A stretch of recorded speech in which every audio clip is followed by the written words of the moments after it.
আসসালামু আলাইকুম বন্ধুরা, কেমন আছেন সবাই? আশা করি সবাই ভালো আছেন। আজকে আপনার জন্য নিয়ে এসেছি নতুন একটি ভিডিও। এখানে আপনারা দেখবেন কিভাবে পিৎজা মেক করে। এটি হলো এজিং কলোনির সামনে অনেকগুলো স্ট্রিট ফুডের দোকান বসেছে, সেখানে আমরা আজকে পিৎজা ট্রাই করবো। অর্ডারটার সাথে সাথে উনি বানানো শুরু করেছে। আজকে আমরা উডেন লাইক পিৎজা খাবো এবং আপনাদের একটি রিভিউ দেওয়া ট্রাই করবো। তোমার জন্য ধন্যবাদ। আমরা এখানে ট্রাই করতে আসলাম। ক্যামেরা দেখে মনে হচ্ছে ভালোই চিজ দেওয়া হচ্ছে।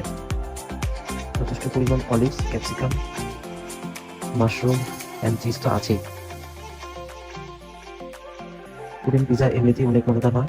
আসেন আজকে ট্রাই করে দেখি। পিৎজাটি ছোট হাতে 4টি সাইজ করতে বললাম। দেখেই বোঝা যাচ্ছে কতটা ডিলিশিয়াস হয়েছে। অনেক চিজ ছিল যা আপনারা স্ক্রিনে দেখতে পাচ্ছেন। অনেক গরম থাকা পিসগুলো করে করে মুখে লাগছিল। খুবই আমি ছিল। আপনারা চাইলে ট্রাই করতে পারেন। আচ্ছা এই পর্যন্তই। আল্লাহ হাফেজ, আবার দেখা হবে।